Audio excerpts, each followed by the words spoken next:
चलो हम आज मीराबाई वाला पाठ के प्रश्नोत्तर का अध्ययन करेंगे।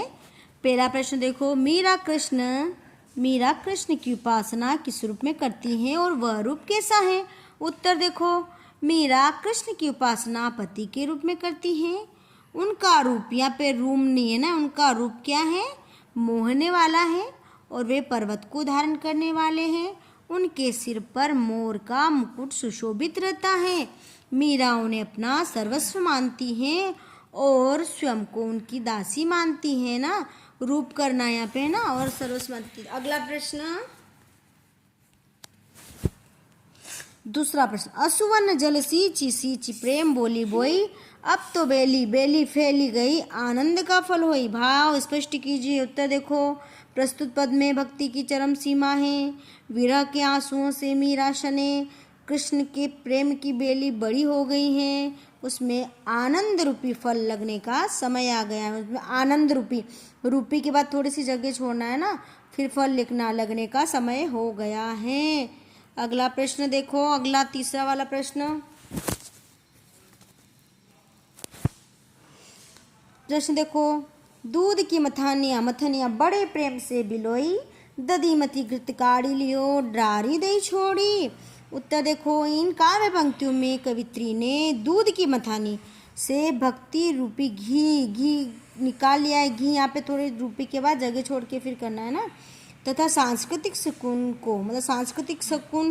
को छाछ के समान छोड़ दिया। मतलब जो सांस्कृतिक सुख मिलते हैं ना, उन छाछ के समान छोड़ दिया है।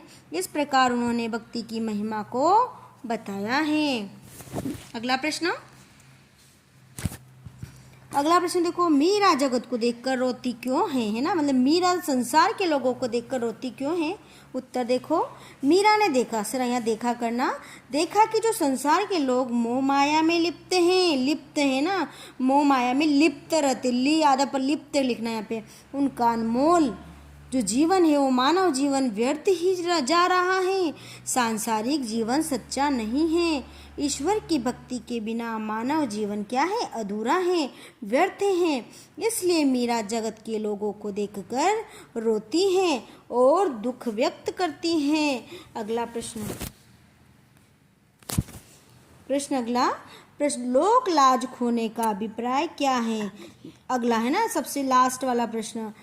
तो देखो उत्तर इसका, मीरा का विवाह एक राजपूत परिवार में हुआ था और जो राजपूत परिवार की महिलाएं रहती हैं वो पर्दे में रहती है, घूंघट लेती है। उन्हें मंदिर में नाचे लिख रखा है यहाँ पे, नाचने, संतों के साथ बैठने, पर पुरुष के साथ भजन का अधिकार नहीं था। मतलब किसी पर पुरुष के साथ वो बैठ नहीं सकती थी, पर्दे में रहती थी।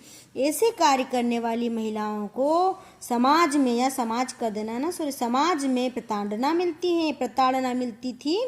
मीरा ने पारिवारिक सामाजिक सभी बंधन तोड़ दिए थे और लोक लाज खोने का अर्थ है पारिवारिक सामाजिक मर्यादाओं का उल्लंघन। सभी लाइक जरूर करें और सब्सक्राइब करें। धन्यवाद।